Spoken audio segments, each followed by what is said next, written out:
What's going on, everybody? Welcome to Pro v Pro, FedEx Cup Playoffs, BMW Championship, and of course, NFL just around the corner now. But we got a lot to talk about this week. It's going to be a very DFS-centric episode. Because personally, I don't have any outrights that I like this week, much smaller field. Makes it tougher to find some value, and Underdog hasn't posted any picks yet. So going to be a very DFS-centric episode, but should be a fun one. Lots to discuss with Course Fit, and we've got a bit of a confusing course this week out in Colorado with some elevation. So it helps, I think, to have two guys who've actually played in elevation and know what that challenge is like. So Justin, why don't we start there? As a player, what was your main focus preparing for an event at elevation?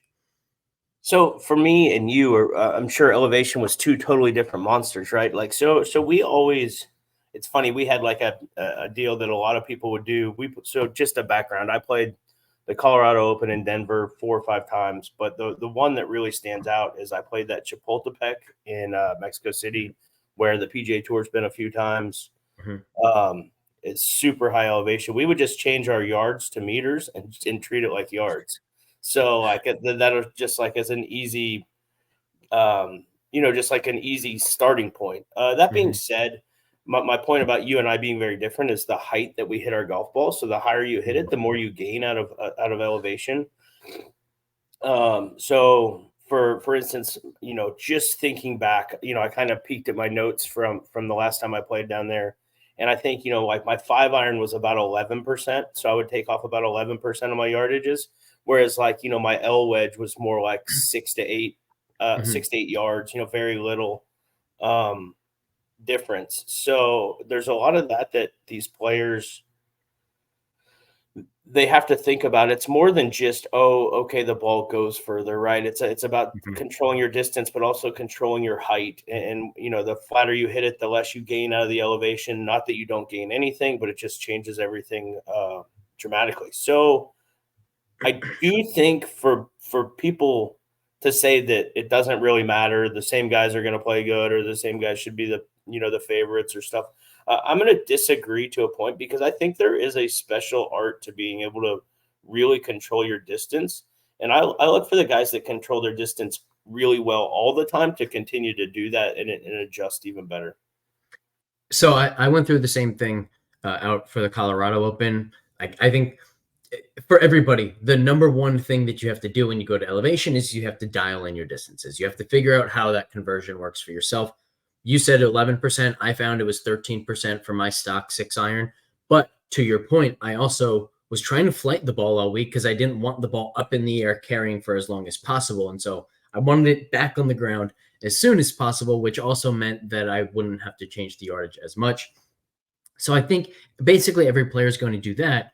The big question then is, okay, what effect does this have on the course fit model, and what skill sets are the most predictive? My initial inclination was to say yes. So I think the on scorecard yardage for this golf course this week, Castle Pines, is 8,100 yards.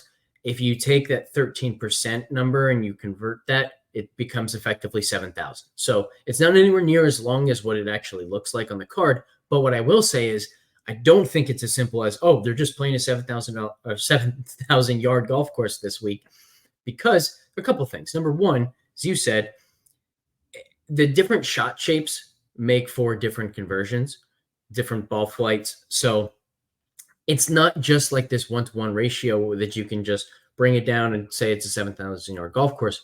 But the main reason why I think you can't do that is because dispersion matters on the raw yardage more than the effective yardage. So for example, if you are 230 yards out, it doesn't matter if you're hitting an 8-iron or a 3-iron, you're still 230 yards out. Being 2 degrees offline is still going to be every bit as far sideways as it would be at sea level. So in that regard, being closer to the green, having that distance off the tee, I do think will be really impactful. And spoiler alert, we did find that in the data. Yeah, I think that's exactly the next point I was going to make, is your ball, the longer the shot, the further your ball still has to, the more chance your ball has to be further offline, right? So whether that's with an 8-iron or a 5-iron or a 3-iron, it's still going that far. So it's still got a chance to get even further offline. Because your ball's just in the air so long. And not just offline sideways, but think about it. Like if you're 230 out and you are 10% off distance wise, that's 23 yards. So it also means that you are more likely to have the wrong distance and just be further from the hole because your distance is off, even if you hit it the exact same, even if you hit the exact correct yard. So both of those, I just think it makes it a lot harder to hit it close. And the easiest way to counteract that is not by hitting it better from 230. It's by giving yourself 180 instead of 230, which the longest guys can do. Yeah. And you're still going to get better scoring conditions because in general, you hit your 8-iron straighter than you hit your 5-iron. It's just a fact of life from whatever distance. But yeah, there's still the variations I think are really big. I wonder about the guys that are known to hit it a little bit lower and stuff like that, they don't benefit as much, but, they also hit it shorter at every event they play all year. So it's not, it's not like anything new. But I'll definitely lean into the elevation as much as any course fit. I'll lean into who I know has played well in elevation before. I wonder if that too is part of the distance advantage at elevation, is this idea that the longest hitters are also more often than not the higher ball hitters off the tee. And so maybe a guy who hits it 330 compared to a guy who hits it 300, as you scale up at elevation, maybe it's not just that 10% boost in distance that you usually see. Maybe it becomes a 15% advantage because they're hitting the ball higher, the ball's up in the air for longer and benefiting longer. I'm not entirely sure, but what I can tell you guys is this. Part of what we did for the course fit model this week was we looked at the course fit model for courses at elevation, one of which, by the way, was Chapultepec, which Justin has played. So pretty cool overlap there. I didn't even know that Justin had played that when we ran this model. But both golf courses at elevation, I think the other one's Corrales. Don't quote me on that. I can't remember. But both of them had distance signals over 100% more predictive than usual. So this instinct that Justin and I have as players very much pours itself out in the data. At elevation, driving distance is extremely predictive. So Justin, any surprise there? Did you expect it to be as high as 100% at both elevated courses?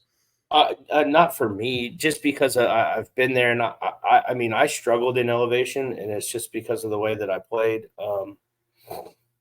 The way that I play golf, right? We often got no wind. I needed to play hard and be windy. That's usually when I had my most success. And then, controlling. I do feel like I did an okay job controlling my distance there, just, using my brain to get around there. But, I was still hitting 5-irons a lot of times when my competition was hitting 9-irons. Mm-hmm. I mean, I'll give you a great, for instance, we used to play a Hooters Tour event in Guatemala City, and I got paired with Gary Woodland the first 2 rounds. I mean, there was an uphill par 4 that he literally hit it 100 yards further than I did. I mean, I was just like, because he could just launch it so much higher in the elevation, it just went forever, and my ball's just drilling into the side of the hill. So, I never played that well in elevation just because of the factors of it. So I'm zero surprised as distance has obviously been my biggest weakness. Yeah, I was going to say that sounds exactly like what the course fit model is describing and why it's so predictive. However, it might not be that simple because this is a Nicklaus design, one of the most famous Nicklaus designs on tour, Muirfield Village. And in fact, if you see this golf course, you see some very Muirfield-like design aspects. So for example, on the 9th fairway here at Castle Pines, there is a small creek that runs right next to the fairway up the right-hand side, very reminiscent of a couple tee shots at Muirfield Village. I bring this up because the driving distance signal at Muirfield Village is way down. The driving accuracy signal at Muirfield Village is way up. So we have a little bit of competing factors here where the Nicklaus design itself might mute or diminish that distance advantage that we usually see at elevation. But make no mistake, I still think the distance is going to be quite predictive. In fact, quite more predictive than usual, just not to the 100% levels. I think what we settled at was a 33, 37% advantage for driving distance, which means we expect it to be about 37. Let's go with 40. Let's round up. We expect it to be about 40% more predictive than usual this week. That's baked into the course fit model.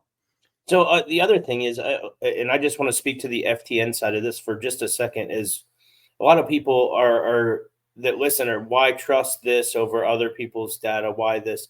I think that just the history of what FTN has done so well in like major championships, where we're going back to a different golf course, and yet the course fit always seems to come back to a to be pretty accurate, and how impressive that is. I think gives us a huge advantage on weeks like this, where maybe other people don't see and value things the way that FTN does. Yeah, I think part of that is understanding that all aspects of the golf course and all aspects of the game are almost separate from one another. So, for example, like we are looking at similar golf courses, or what makes a similar golf course to Castle Pines is different based on the varying skill sets. So the test off the tee, of course, the number one denominator here, the common denominator for our comp courses, if you will, is elevation. So we look at Chapultepec, we look at Corrales for the effect of elevation on the distance signal. But then when we're looking at how important driving accuracy is going to be, that's when we go back to the layout. What is this layout most similar to? Okay, it's another Nicklaus course. It's Muirfield Village. Then when we get into iron play, around the green play, putting, again, we're going to look at similar courses. But what makes a similar course in that regard is a little bit different. So let me bring up exactly what we have for the rest of the course model this week. Because of the Muirfield connection and just who Nicklaus is as a designer, we do expect a very positive weight on driving accuracy as well. We've got that at about 33% above baseline. Because distance is so predictive, we're going down on approach. And I think one of the other reasons why we're going down, and we're not going crazy down, we're going to 20% below average, which, by the way, let's remember, that doesn't mean that approach play won't matter this week. It just means it's only going to matter 80% as much as it usually does. But approach is always so predictive. So that 80% number that's 20% down, that still means approach play is going to be quite predictive. Don't just toss it out the window. It's just a small downgrade compared to what it usually is. But the reason why we're going down on it, number one, is because driving is so predictive. So whenever driving is that predictive, we see a decrease in approach signal, because your ability to hit the ball close becomes less about your skill with your irons and more about what position did your driver put you in. And that comes back to that distance and accuracy signal off the tee. So we had to go down on approach. But then the other reason why we had to go down on approach is because it's not quite the same test as it usually is. You can't just go up there and play TrackMan golf. You have to play, for the elevation. So there's the added test of, am I adjusting my yardage correctly? And there's the added test of, do I want to flight the ball more to diminish that elevation effect? How consistently can you get your trajectory the way you want it? Are you accidentally hitting it a lot higher than you wanted, and then the ball's going to carry further? So because it's a different test, we bring the approach signal down as well. Putting, we're just leaving the same. And then the other big increase is around the green. And the reason for that, number one, these greens aren't that big. You might expect bigger greens when you get to such an enormous golf course over 8,000 yards. This isn't. And you get that, that somewhat difficult approach play. So we do expect a decent amount of chip shots around the green, but mostly this is just a Nicklaus design. The around the green signal always way up on Nicklaus golf courses, particularly Muirfield Village, where it's over 100% there as well. So around the green up about 45%. So there's your course fit model. You've got a 40% increase on driving distance, about a 30% increase on driving accuracy, 20% down on approach, 45% up on around the green, and then no change at all to putting. Anything stand out to you there, Justin, as either counterintuitive or exactly as what you were expecting? No, that's pretty much what, I would have thought would be in line. I think, let's take a guy like Tommy Fleetwood, for instance, is a great example here. I think he led the field last week, tee to green, and was the worst putter in the field. I think changing grass types and going to a different place, he's a guy that all of a sudden goes from, I also always feel like Tommy Fleetwood controls his flight really well and hits the same shot a lot. So I like him for that side of things, but we also don't think of him as a guy that just hits it super high and far off the tee. So it's an interesting week for a guy like that of, hey, like he just had a great week ball striking, struggled on the greens. He gets to change grass types to a new place where nobody really knows the greens very well. It's just an intriguing thought for everything that we're talking about. Yeah, I very much agree with that. Let's jump to the DFS pricing and let's talk through a bunch of guys. So Tommy at 96, I think, is a really good starting point because one of the things that he gets at here is I think DraftKings did a pretty good job on the pricing where my expectation was that they were going to leave a lot of players in like their typical price ranges.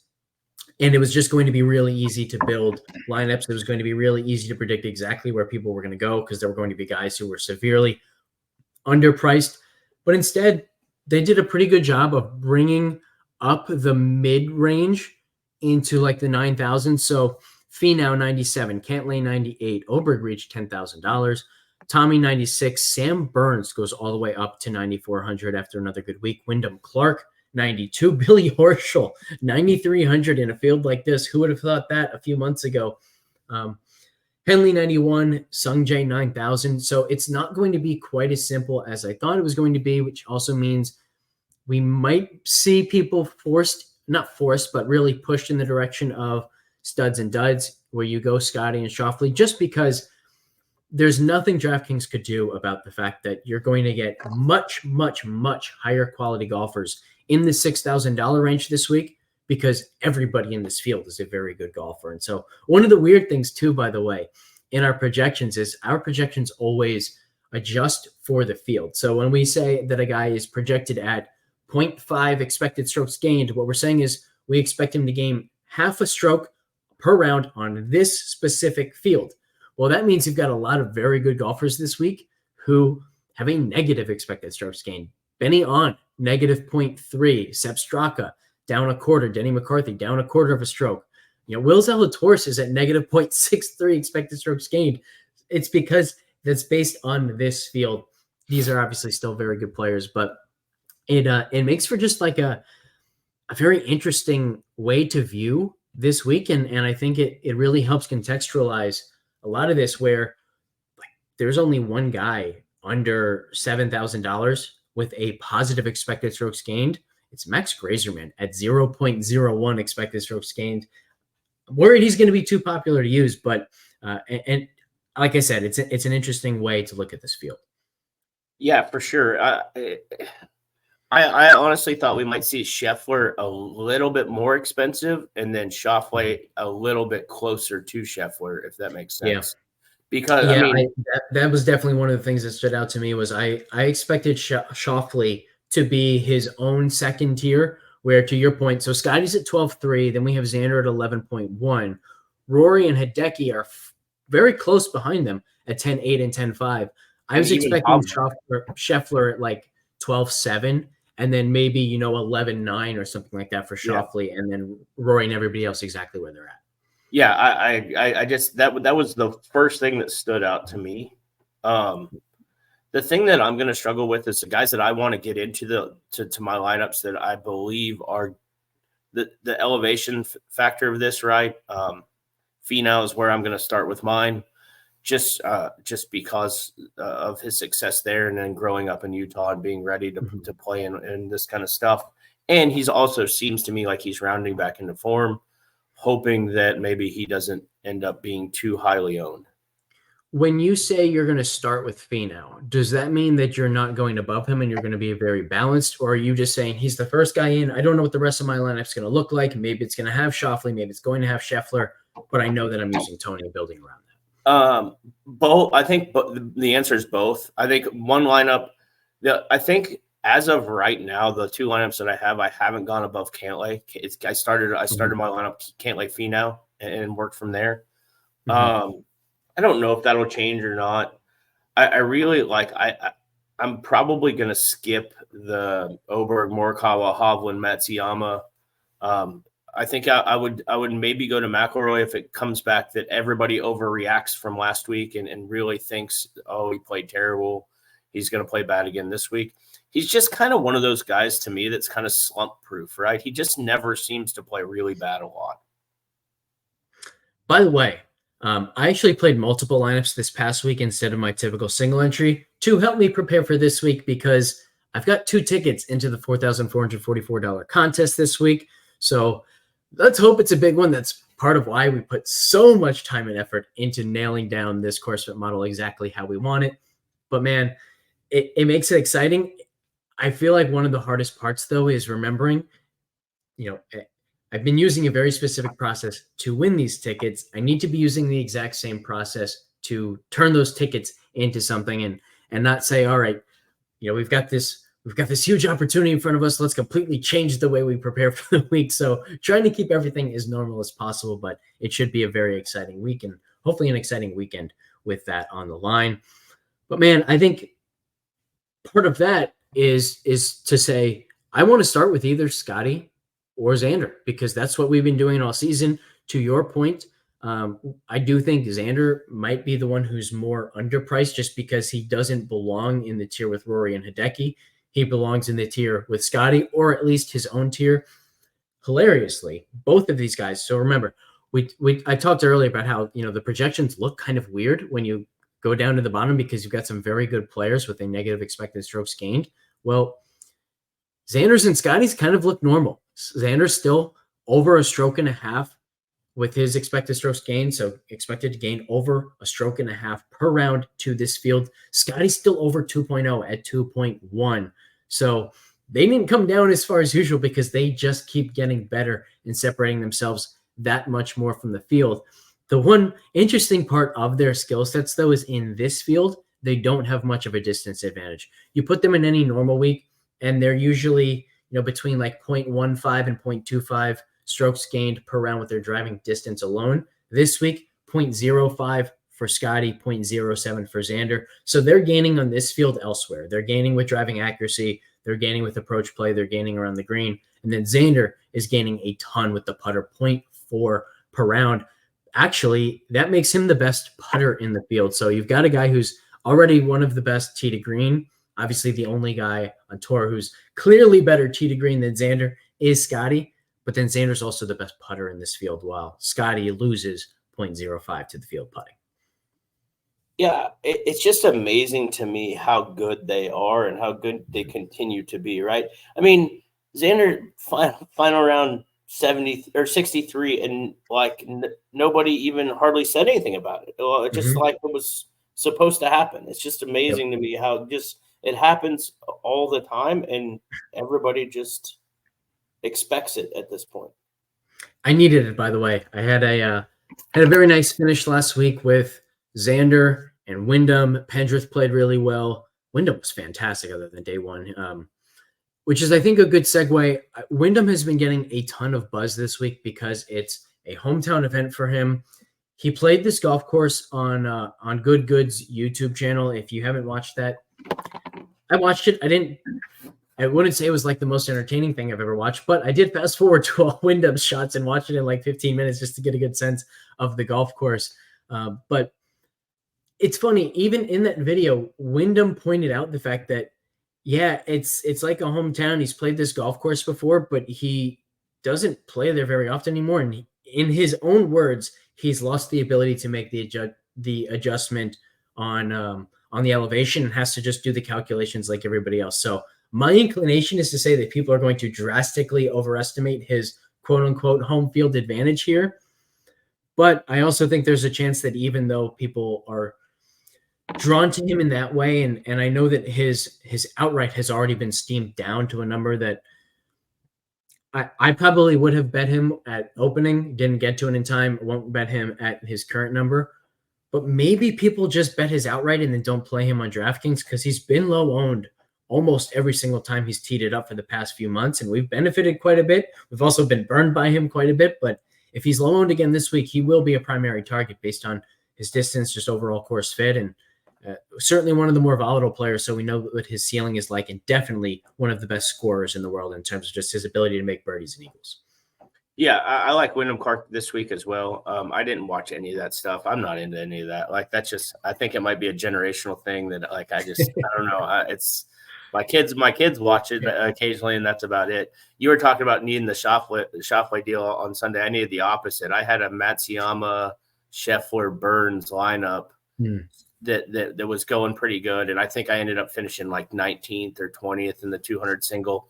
But I also, what my point was going to be that my stars and duds lineup seemed to be a little bit better than my, the two lineups. The other one was more of your conventional lineup, and this one seemed to do a little bit better. I mean, I even had Jake Knapp in it, and Knapp, albeit we talk about this all the time, I think he finished close to last, but I think he, made 3 birdies in a row on the back 9 and shot 4 or 5 under on his last 9 on the last day to really help with the DraftKings points.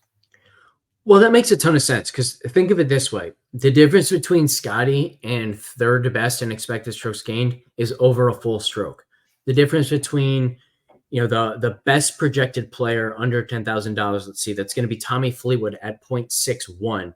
So the difference between Scotty and third best is about the equivalent to Tommy, the best projected player under $10,000, and like the third worst projected player, because Homa and Pavone are kind of in their own tier of bad expected strokes gained projections, but third worst is about negative 0.63.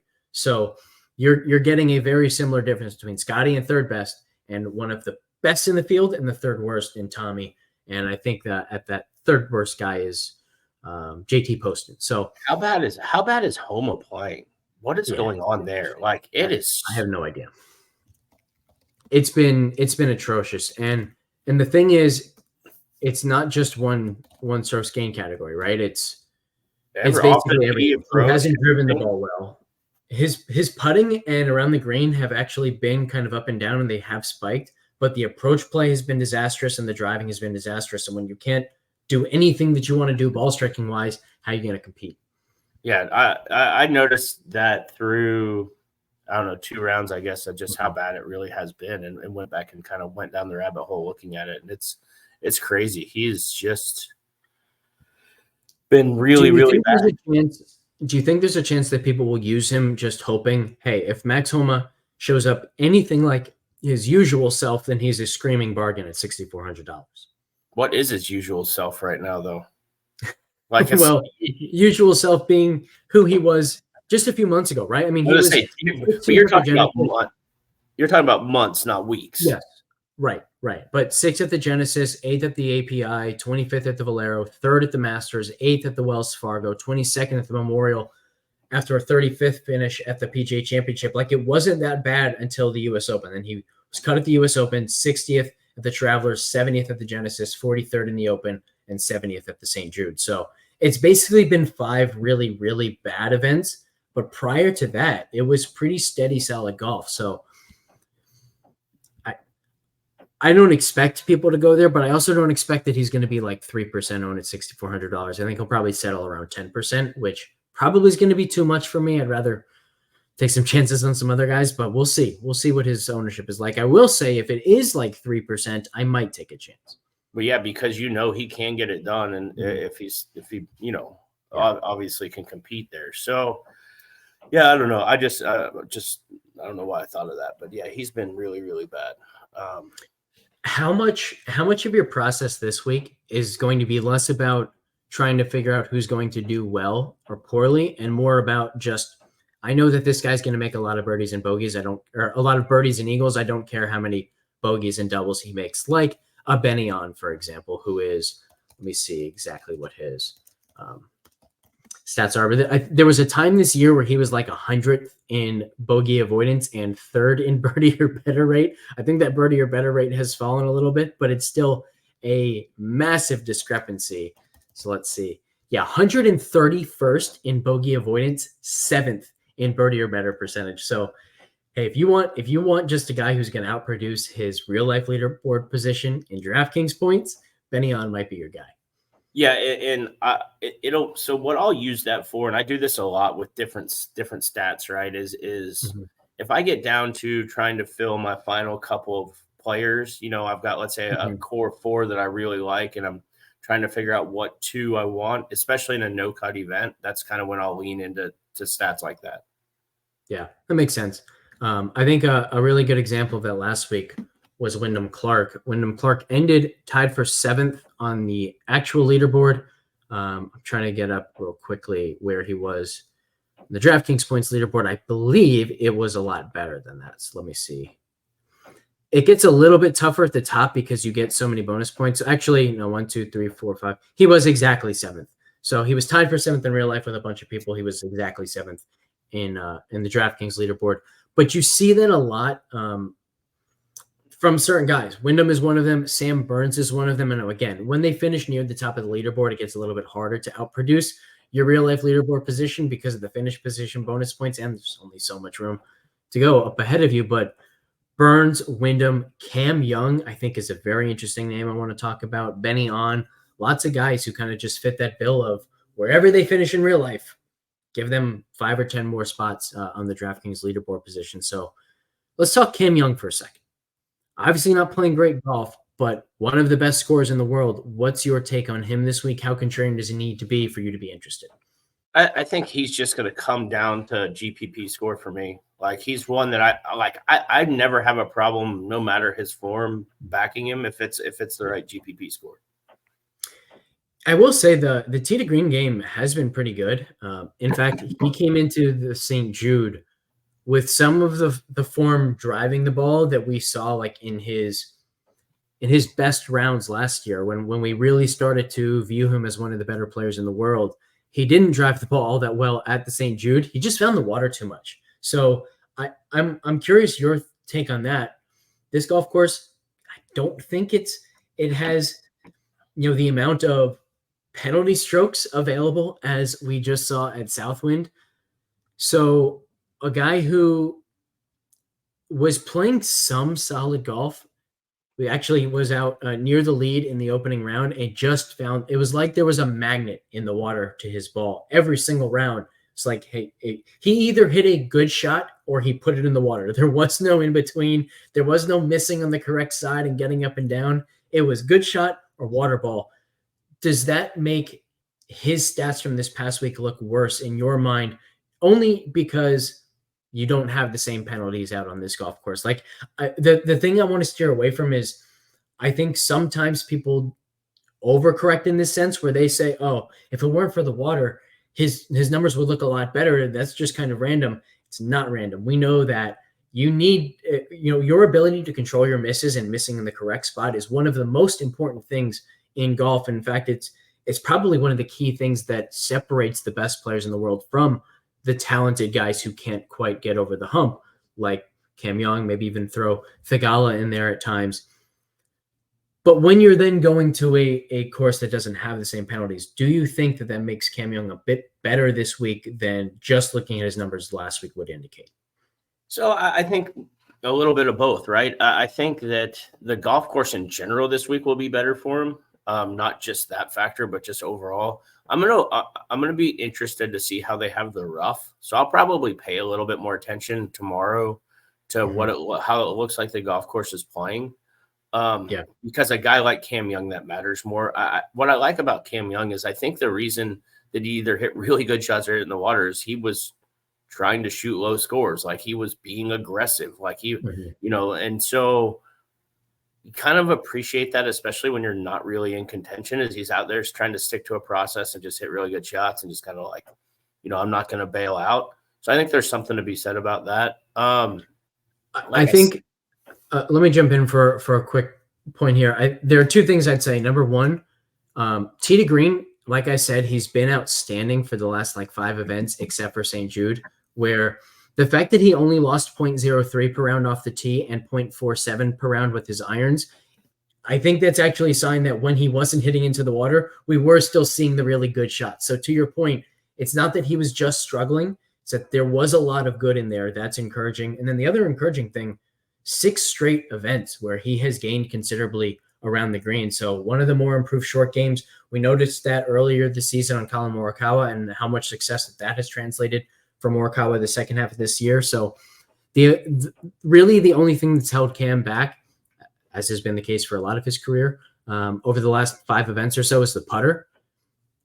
We just need one spike week, but he would have had a chance to win the Travelers. He would have had a chance to win the Rocket Mortgage, would have even had a chance to win the Wyndham if he was putting better. So I think I'm in if he's low owned, particularly because we know that the scoring is there regardless.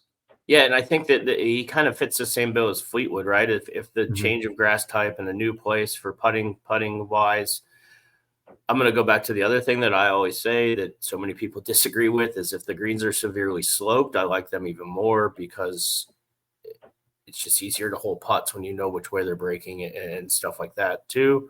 So if you're going to get behind Fleetwood, I think Cam Young's another one to really get behind. The only other guy that I really wanted to talk about that we haven't touched base on yet is Batia and what you think of him this week. He's won in elevation. I know for sure his first win came wherever one of the elevated or one place they played in elevation. Probably Corrales then, because I think that's if it wasn't Corrales, Barracuda isn't the one with the elevation. I was just saying nonsense earlier, but one of the alternate events has Corrales. I promise you, we ran it on the correct one. I just forget. It might be the Barracuda. Is the Barracuda the one that's in Reno too? The one of those. I think you might be right. I think Corrales might have been wrong all along, and it was Barracuda. But regardless, the course model was wrong on the correct one. You can rest easy on that. But he's another one that I just think is kind of not. He's got a chance to compete here. He has the big spike weeks. He's volatile. He does he hits it really far. He hits it high. He does the things that can compete here. And I hope that the price tag is high enough on DraftKings that people don't play him because he kind of, in the general census, looks to be like an odd man out in that price. Mm-hmm. So I real quick, I want to get this exactly right. You are correct. It's the Barracuda. Corrales was a different alternate event that Josh was seeing some correlation with. So we ran the course model for both Corrales and the Barracuda. The Barracuda is the one that was way over 100% driving distance. Corrales was 57% up on driving distance and then down on approach and around the green. But you were correct. It was the Barracuda. And regardless, everything we said about the course model still holds. So in regards to Batia, it's interesting. He's right next to Cam Young in price. He's right next to Cam Young in projection. We have Cam Young at -0.1. We have Batia at -0.05. They are both far more volatile event to event than the average player. 1.23 for Cam Young, 1.26 for Batia. The average is around 1.1, so very high for both of them. I view them very similarly. I think the number one thing for me is going to be what's their ownership like. And I'm guessing that Batia will be about double the ownership of Cam Young, which will mean that I prefer Cam. But if I'm wrong about that, if they're similarly owned, it becomes a much more difficult decision.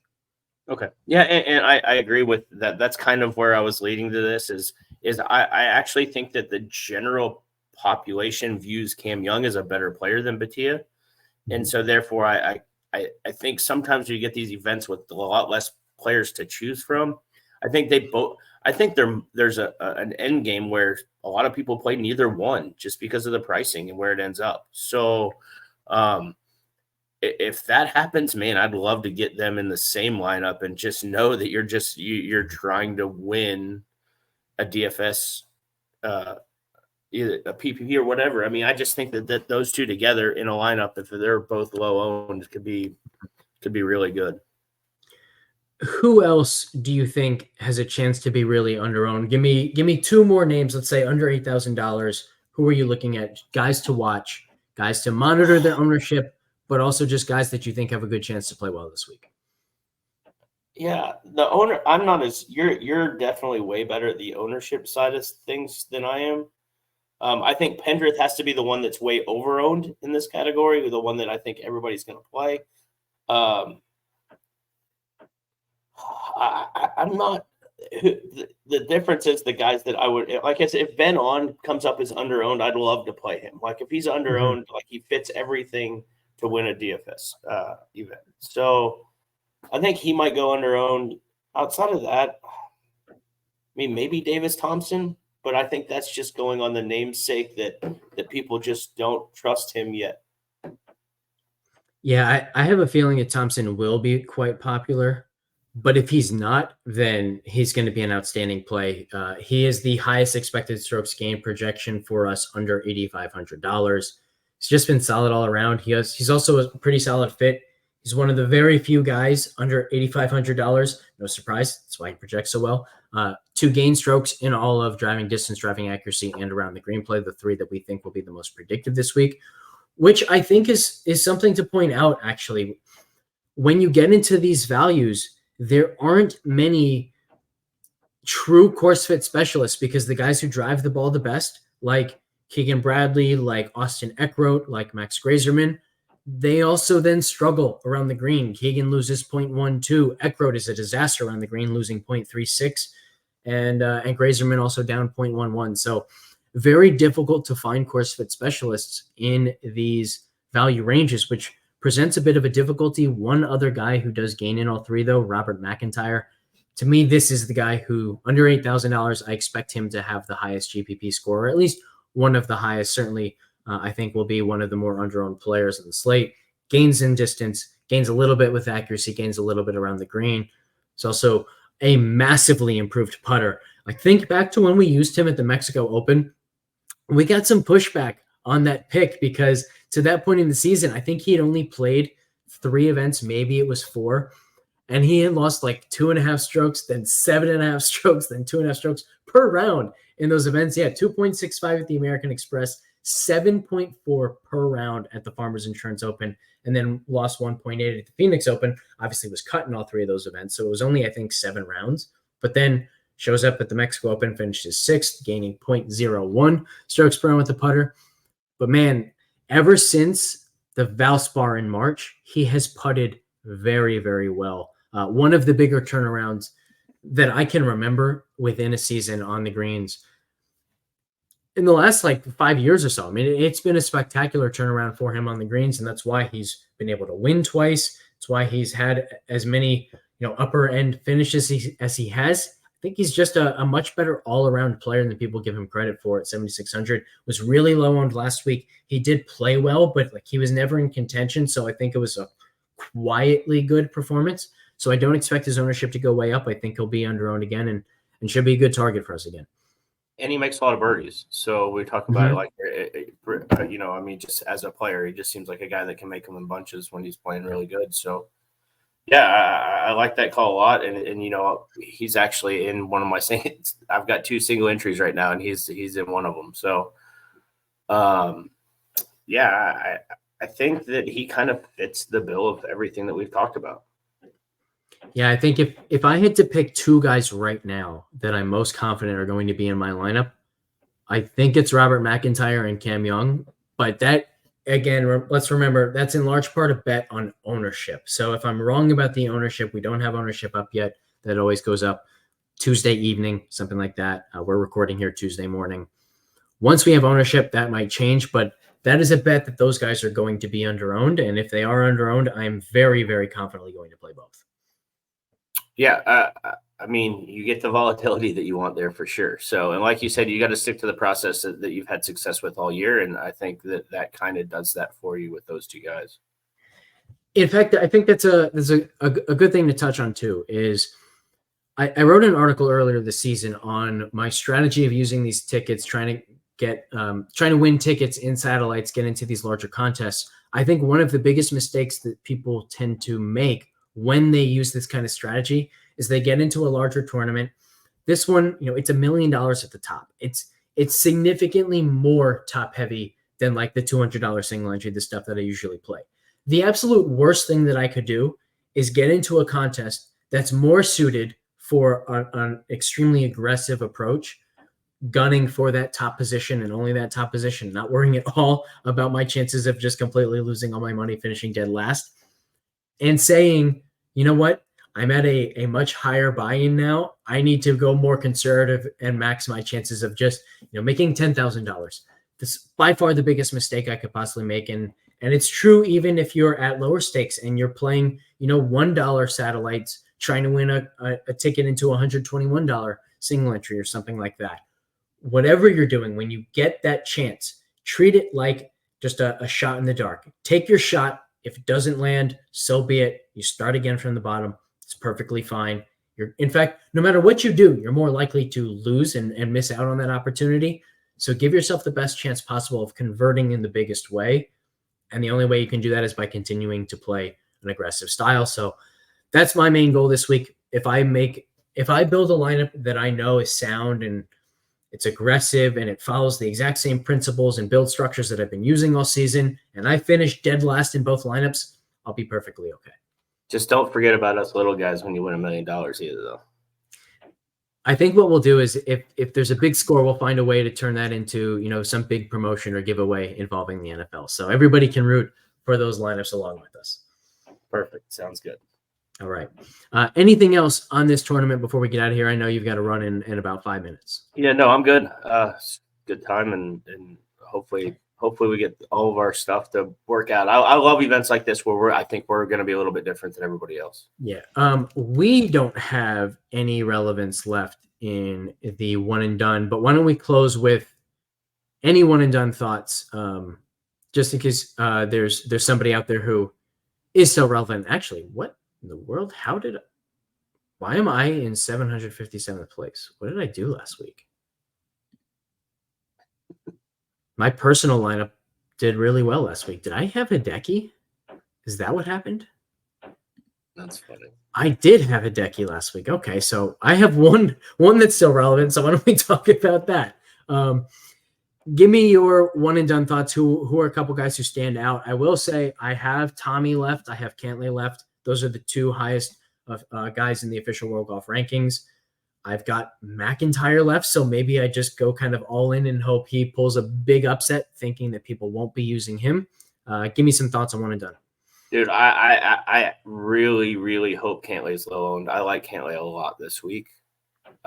When you started to answer, I thought you were going to say, I have absolutely no idea. I haven't given any thought to one and done. No, I actually, I'm not a big outright guy, and I saw Cantlay at like 22-1, and I was intrigued at that number. I thought that was too high. So if I'm intrigued by I don't want to call it favorite, but it basically is one of the favorites, and thinking that number is too high, it shows you how much I think about that person. Yeah. So for some context, we've got Cantlay at 0.31 expected strokes gained. We have McIntyre at 0.17, so not a large gap. I think my lean is to Tommy, who we have all the way up at 0.61 expected strokes gained. Before I make that decision, like he's definitely number one for me in terms of this is the guy I think will do the best. He's the guy that I think has the highest win probability of guys I have remaining. But I will need to do some additional analysis to figure out where I think ownership is going to go.